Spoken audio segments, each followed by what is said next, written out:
All right, y'all. So listen, we back with some new discoveries in Africa that scare scientists. So we're going to get into this real quick. If you're new, you know what to do. Hit that subscribe button, join the fam, and hit that like button for more content. Let's check it out. Fairy circles are not to be confused with fairy rings, which are mushrooms that grow in otherworldly looking halos. Here at the most famous church here in Lalibela, St. George's Church. Beyond this visual spectacle, scientists are warning that something much more profound could be happening underneath. Africa is the second largest continent in the world, home to around 18% of the world's population. Wow. So, if there's a chance you'll make any weird finds, there's a good chance they'll be in Africa. From mysterious elephant deaths to old rock art, here are 20 unsettling discoveries in Africa nobody can explain. Number 20. Mysterious elephant deaths. Elephants don't die for no reason. They die from attacks, poaching, old age, and illness. So when hundreds of elephants started dying in mysterious circumstances, it makes global headlines. Africa faces an I remember hearing about this. Did y'all? I think it was something they were either eating that caused that wave like that. But it was insane because people didn't know. And boy, talk about the sense of panic. unprecedented crisis. Mysterious death of elephants, 400 and counting, in Botswana. As summer came to an end north of the Okavango Delta in 2020, savanna elephants started stumbling, staggering, and walking in circles. Eventually, they started collapsing and dying. By March 2020, at least 44 elephants had died. By the middle of June, more than 350 had died across a 3,000 square mile region. As January 2021 arrived, the death toll had risen to 450. Concerned conservationists were eager to get to the bottom of the problem, especially as African elephant numbers are already plummeting. We used to have at least 1 million of them in the 1970s, but decades of ivory poaching, human confrontations, and shrinking habitats saw that number drop to just 415,000. Finally, Botswana authorities determined what was killing the elephants: cyanobacteria neurotoxins. They believed that the poisons released by algae in bloom in stagnant water were attacking the nervous system of elephants. However, outside experts aren't so sure. They believe their evidence was unreliable. If the cyanobacteria had killed the elephants, why didn't other animals drinking from the same water holes drop like flies? We might never have any conclusive answers. Now it's time for the star topic. Locals of a remote village in Africa alerted the authorities to what happened to be an unknown animal species lurking around their homes, leaving damage and destruction in its wake. It looks like a dragon, and this discovery in Africa scares scientists. No one knew exactly what it was. Because it don't even look real. Like, you see that outside of your house, bro, you just want to pick up your entire house and relocate it. Like, what is that? But they had no other option but to put it to sleep to find out more. What do you think it is? A dragon or some other kind of animal? Comment down below with the hashtag StarTopic and let us know your opinion in relation to what we just showed on screen. With that being said, let's keep things moving. Number 19. The Skeleton Coast. It won't take you long to work out why the Skeleton Coast is often called the Gates of Hell and the land God made in anger. It's the northern part of Namibia's Atlantic coast and is a highly inhospitable area. On its coast, the Benguela Current causes dense ocean fogs throughout the year, and winds constantly blow from land to the sea. This area also sees minimal rainfall, typically no more than 0.39 inches or 10 millimeters per year. The beach is also not somewhere you'd go to sun yourself since there is constant heavy surf. It would be one of the most uncomfortable beaches you've ever visited. Then there's the access issue. Before we had engine-powered boats and ships, you could get ashore through the surf, but it was next to impossible to launch from it. Basically, the only way to get out of the Skeleton Coast was by traveling through hundreds of miles of marsh with access via a scorching and arid desert. As awful as it sounds, it's a popular surfing destination. North of Terrace Bay is Skeleton Bay, where a surf camp called Salty Jackal is set up in Swakopmund, Namibia. Number 18. New human-like species. We knew better than to mess with new discoveries in 2020, a year that was already a dumpster fire. But we did it anyway, and that's when we discovered hominin fossils in Africa that we now know are the remains of a new human ancestor. More than 1,500 fossils and 15 individuals were found in a cave about 100 feet underground in South Africa. It is now Africa's most significant discovery of a single hominin species. What scientists are utterly shocked about is the characteristics of the new species. They had a combination of ape-like and human-like traits, like the small brain of an ape, but the ability to walk on 2 feet like a human.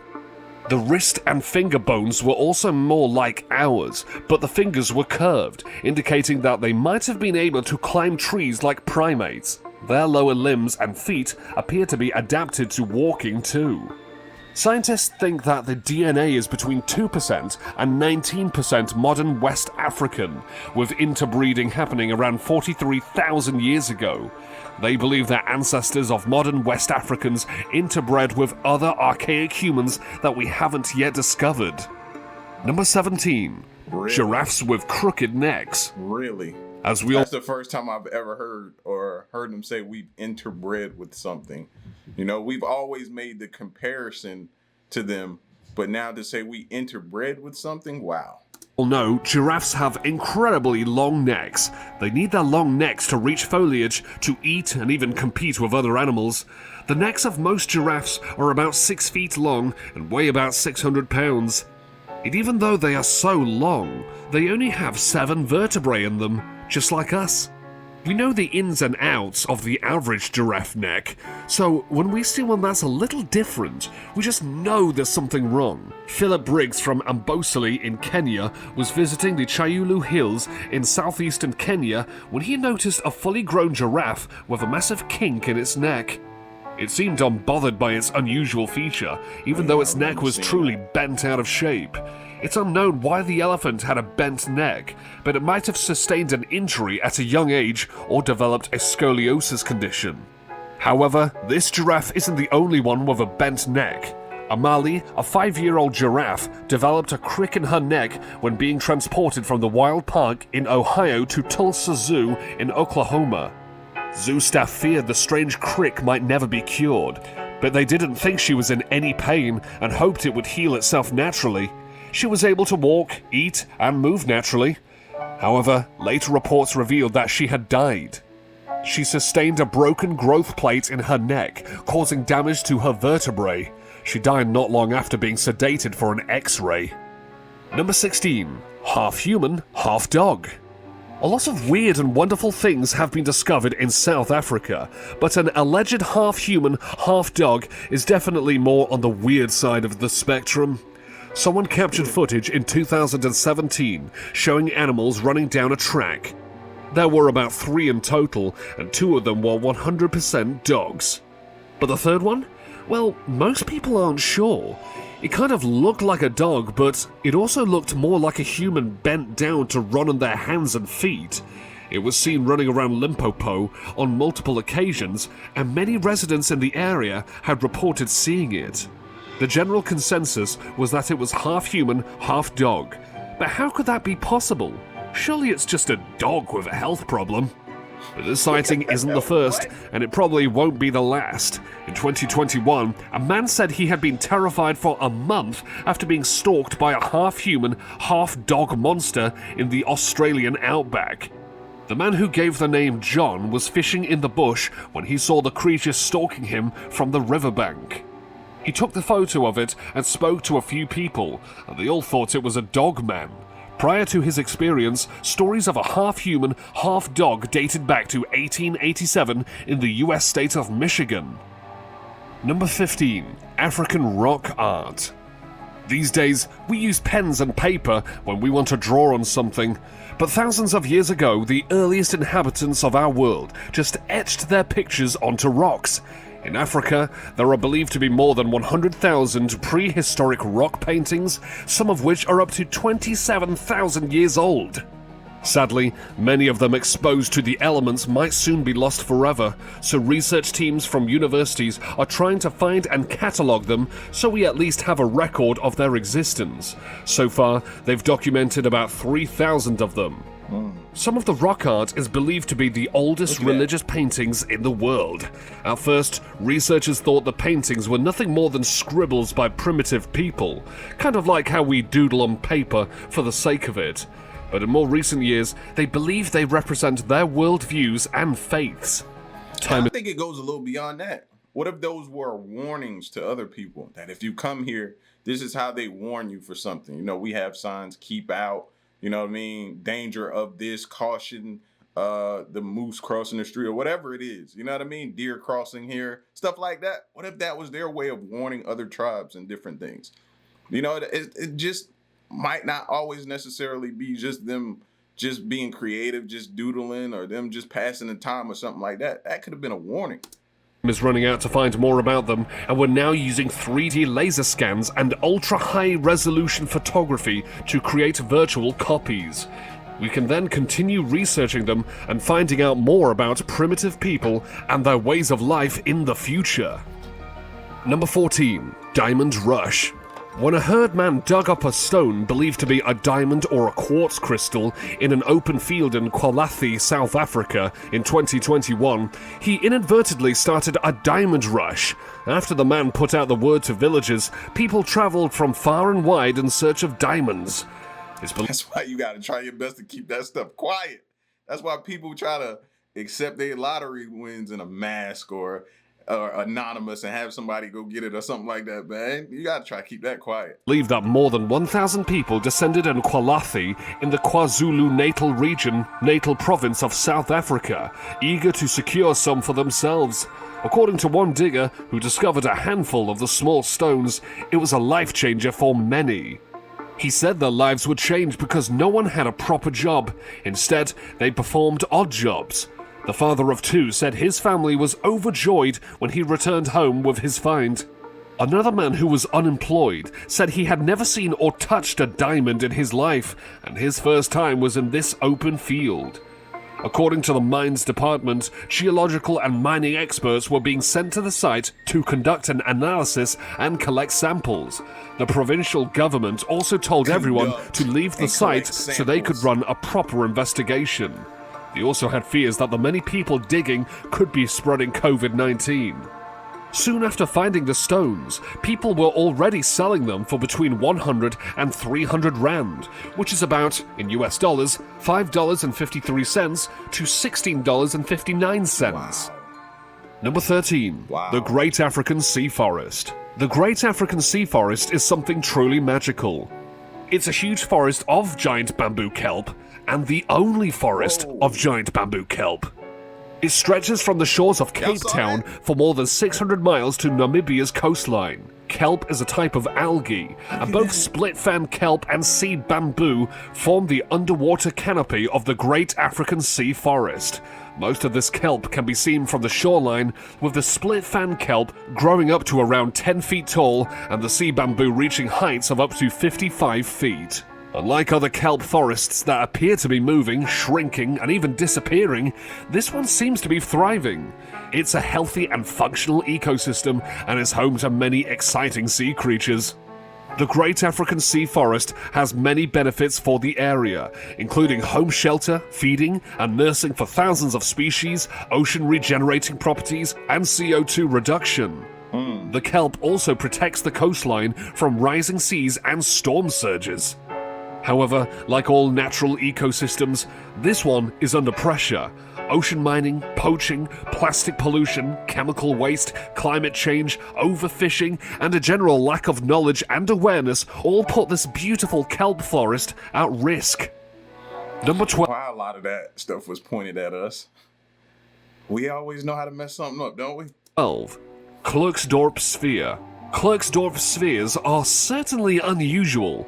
They are spherical or disc-shaped objects that miners and rockhounds have found near Ottosdal, South Africa, from 3 billion years old pyrophyllite deposits. At a glance, they look like manufactured balls from a sports game or something similar.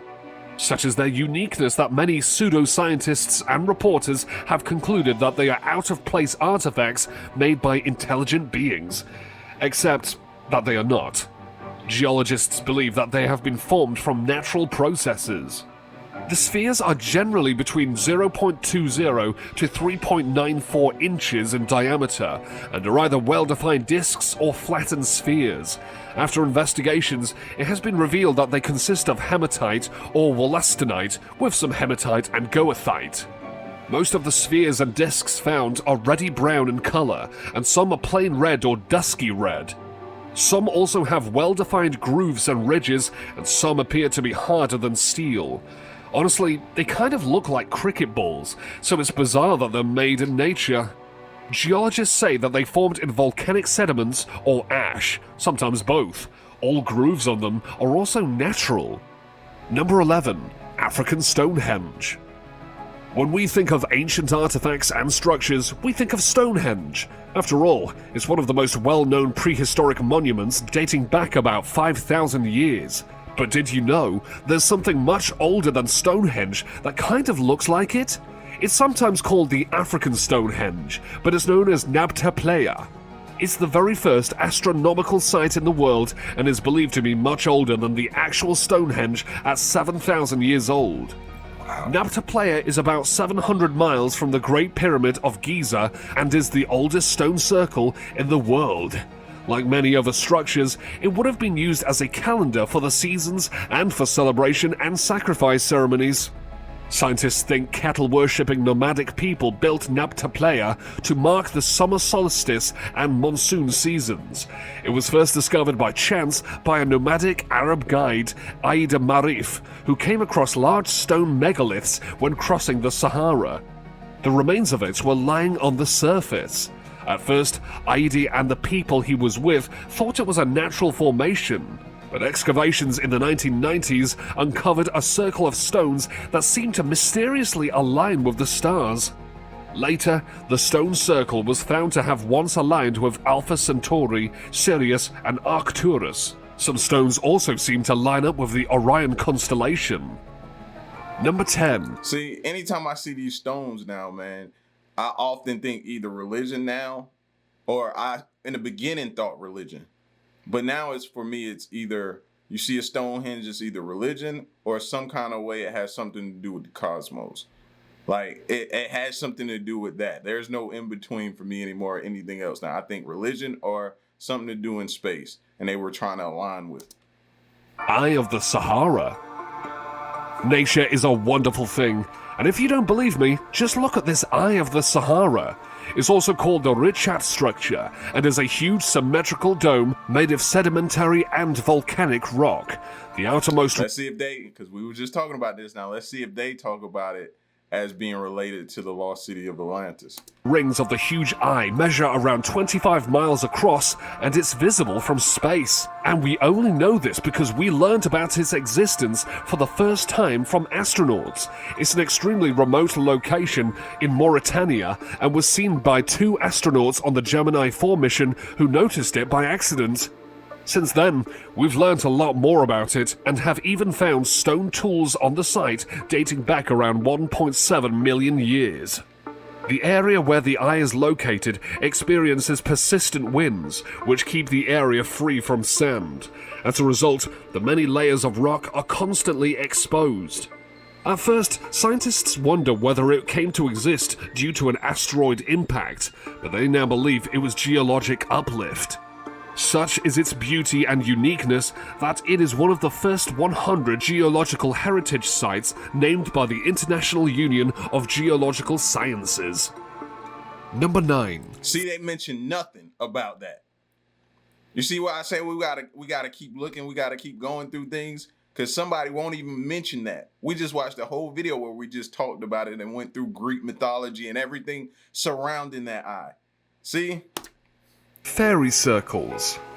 Fairy circles are one of those natural mysteries that have baffled scientists for a long time. In fact, there are still multiple theories surrounding how they came to exist, even today. Fairy circles are circular patches of barren, plantless land measuring between 7 and 49 feet in diameter. They are quite noticeable because they are usually encircled by grass. Until 2014, the only known fairy circles to exist were in Namib Desert arid grasslands in South Africa, but they have now been found in Westland Australia's Pilbara area. Studies into the fairy circles have revealed that they go through a 30 to 60 year life cycle and are noticeable when they grow to about 6 feet wide. They achieve their peak diameter at about 39 feet. Once they grow that big, they mature and are slowly taken over by grasses. Proving any particular theory about why and how they exist has been challenging. One of the more favourable theories is that plants organise themselves to access the very little water available. The circular patches capture water, which flows to the outer edges of the rings and allows grass to grow. Other experts believe termites, plant toxins, and radioactive soil might play a part in their creation, but most leading experts don't believe these theories are accurate. The fairy circles in Africa can be found at about 100 miles inland and extend southland from Angola down to South Africa's northwestern Cape Province. Most of them are hundreds of miles from the nearest villages, and they have been mentioned in literature since around 1920. Number 8. Baobab Tree. Trees are great. We all love trees. I mean, what's not to love? But out of all the trees to love the most, the baobab should be at the top of the list. Huge. This African species is an absolute treasure and an icon. Baobab trees can grow up to 82 feet tall with 46-foot wide trunks. People often call them upside-down trees because their tangled branches look like roots. But it's not just their size or weird branches that make them special. They have more than 300 uses. They are like the grocery store of the tree world and offer so much to African communities. You can boil and eat the leaves like spinach, giving you plenty of iron. You can also roast the seeds and press them for oil to cook with or make cosmetic products. Alternatively, the roasted seeds are also an ideal coffee substitute. Then there's the pulp. The fruit pulp from the baobab tree has 6 times more vitamin C than your average orange. This fruit pulp can be turned into juice, fermented to make beer, or turned into jam. Even the young seedlings have a purpose. People take the tap root from the young seedlings and eat them like carrots. You can also use the roots to make red dye and eat the flowers. Need something to make ropes and baskets? The baobab tree has you covered there too. The bark is an excellent material for creating goods like baskets and ropes. Parts of the baobab are also believed to have medicinal properties, and you can store water in their hollow parts. Most importantly, they provide shade, which is definitely lacking in some parts of Africa. Overall, these trees are an important source of income for many local communities. Number 7. Ancient stone tools. Archaeologists do tend to find many stone tools, but perhaps few discoveries are as exciting as this one. Archaeologists in Kenya found what are believed to be the oldest stone tools ever made and used by ancient humans. They date back around 2.9 million years. Approximately 330 stone tools were found at the excavation site in western Kenya on the Homer Peninsula in Nyayanga. The current evidence they have suggests that Homo sapien ancestors weren't the only ones to use stone tools. Instead, other branches of early humans also used them. These tools, in particular, were used to pound plant materials like fruit and tubers, as well as butcher hippos. They were far more effective at crushing and cutting than the canine of a lion or the molar of an elephant. Researchers initially thought the tools belonged to Homo sapiens, but that was before they found fossil teeth. 2 large fossilized teeth were found at the site with the tools, which they say belong to Paranthropus, our extinct human cousins. No evidence of Homo sapiens was found at the site. The discovery basically changed everything we knew about early humans and who was capable of what.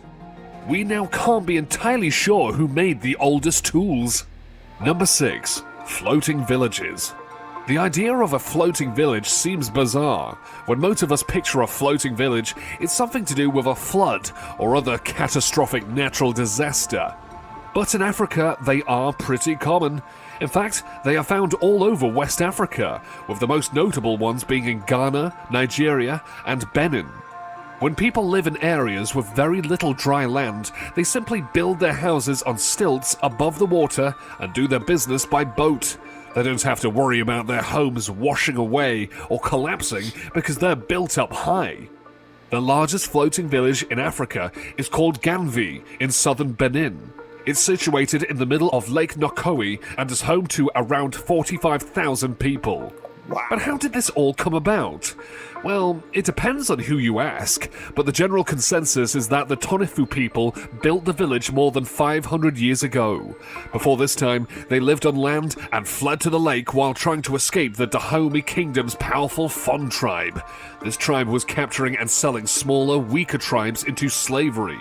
At least 1 million or more Africans were sold by this kingdom in exchange for goods like weapons. As strong and as powerful as the kingdom was, it had one weakness. The Fon tribe thought a demon lived on Lake Nkowi, and they wouldn't go anywhere near it. The Tofanu people used this to their advantage and decided to build their homes on the lake. This is why the village is called Ganvi. It means, we survived. And I was about to say, with that survival, I guarantee you they have so much knowledge as far as things like that go and dealing with things in the water and how to survive and overcome things that we can learn a lot from. Number 5. Africa is splitting apart. Africa is an absolutely massive continent, but in time it will become two. That's right, Africa is ripping itself apart. While it will likely take millions of years, part of East Africa will eventually move away from the rest of the continent, with a new ocean forming between the two areas. The breakup is believed to be part of the East African Rift System. This is one of the world's largest rifts that stretches through several African countries like Kenya, Ethiopia, Uganda, the Democratic Republic of Congo, Malawi, and Zambia, just to name a few. See, and we better pay attention. Because this is the same exact thing I think about with the San Andreas Fault here in our country. So we need to pay attention because I keep saying, bro, if that thing goes off the way they predicting it could go off, we could have this same issue and problem ourselves. Seriously. As a result of the rift system, the giant African plate will eventually split into two plates, a smaller Somalian plate and a much larger Nubian one. Currently, the two plates are moving apart at just millimeters per year. That was confirmed in a 2004 study. It's mind-boggling to think just how different the continent will one day look. In around 5 or 10 million years, there will be a new ocean between the two plates, and Africa will lose its eastern shoulder. A huge sea will also cut off East Africa. Number 4. Deadfly. If you ever happen to be exploring the Namib Laukluft Park in Namibia, pay a visit to Deadfly. Deadfly is a white clay pan, which means dead marsh. It's surrounded by some of the highest sand dunes in the world, some of which are a crazy 1,312 feet tall. This unique clay pan comes to exist when the Saushab River flooded after heavy rainfall. When this river flooded, temporary shallow pools were created. These pools encouraged the growth of camel thorn trees. When the climate changed and droughts hit the area, sand dunes started encroaching on the pan, blocking the river from reaching the area. Most plants need water to grow, so trees growing there began to die. Eventually, it just became a barren landscape with nothing more than salsola and nara, which managed to survive by soaking up the morning mist. Apart from these plants, you'll see the skeletal remains of trees that died up to 700 years ago. These trees are now black due to being scorched by the sun. As the area is so dry, the wood doesn't decompose. Number 3. Lalibela. Architecture lovers will be blown away by the town of Lalibela in Ethiopia's Amhara region. This beautiful little town is world famous for its rock-cut monolithic churches. It's also seen as an important site for antiquity, medieval, and post-medieval Ethiopian civilizations. Ethiopia adopted Christianity in the first part of the 4th century and was one of the first nations to do so. The churches came much later, from the 7th to 13th centuries. These days, the rock-hewn churches are a World Heritage Site. They're extra special because they were carved from within the earth from what is known as living rock. There are at least 11 of them assembled into 4 groups, carved into the rose gold mountain rocks and dug into the ground by hand. Number 2. Qunu Ruins. Imagine the city or town you live in today being unearthed tens of thousands of years from now. It's a bizarre thought. That's probably what it felt like when archaeologists uncovered the remains of the pre-colonial Tswana capital in South Africa, known as the Qunu Ruins. The site was about 18 miles south of Johannesburg and would have been a thriving settlement from around the 15th century. While we'll never know for sure why this society didn't last, experts think it was abandoned in the 1820s when civil wars broke out, leading to the inhabitants dispersing. But why did we only discover the settlement in recent years? Well, the ruins were well covered by dense vegetation. In the 1960s, archaeologists used aerial imagery to map it out. Google Earth satellite imagery was used to map it from 2012 to 2014. In 2015, the latest LiDAR was used to map it out with laser pulses. This tech enables them to detect the ground and any interfering objects and vegetation. In the LiDAR survey, they found that most of the southern parts of the site were covered in vegetation, while the northern parts were more exposed. Number 1. Great Zimbabwe. There are many spectacular structures in Africa, but few will likely grab your attention as much as Great Zimbabwe. It's often described as among sub-Saharan Africa's most dramatic architectural landscapes. Great Zimbabwe is Africa's largest stone complex built before our modern era, except for the architecture in ancient Egypt, of course. It was built between the 11th and 15th centuries and was inhabited by the largest ethnic group in Zimbabwe, the Shona people, until 1450. The entire settlement encompasses around 250 clay-built royal houses and multi-story clay and thatch homes. At its peak, it would have housed around 20,000 people. Just a few houses have survived long-term exposure to the elements, but we found some incredible things during excavations. Archaeologists have uncovered interior furnishings like elevated surfaces for sitting and sleeping, hearths, and pot stands. But Great Zimbabwe wasn't just a little commodity of houses, it was a thriving city. The inhabitants made a living trading ceramics, beads, and cloth for copper, ivory, and gold. We don't know why it was abandoned, but some experts think they simply exhausted all their resources and were experiencing overpopulation problems. Africa is a mysterious place, and so many weird and wonderful things have happened there. Have you been to Africa? Did you discover anything weird and wonderful? Share your experiences in the comments. Also, check out our other cool stuff showing up on the screen right now. We'll see you next time then, folks. This is Jake the Voice Pass signing off. Thank you. Yeah, like I still have yet to, and I've seen people and spoke to people who've been, and man, it's truly a sight to see in some of the places they've been to. It's definitely on my list to go to. That's why I watch this stuff, in order to know what I'm looking for, what I want to see whenever I get a chance to travel over there, man. And I already got several things on my list. You know what I mean? Possibly, if possible, a Stonehenge.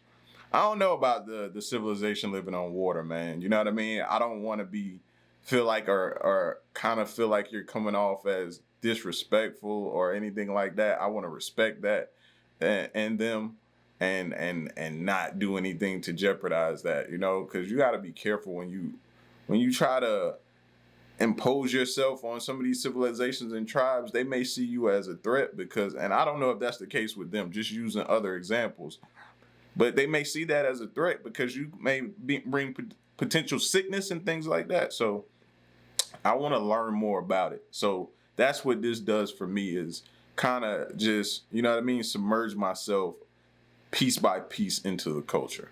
That's what it does. But y'all get at me in the comment section, man, and let me know what y'all thought of this amazing video, bro. A lot of great information. It's your boy L. Stick around and stay tuned. Till next one, I'm gone. Peace.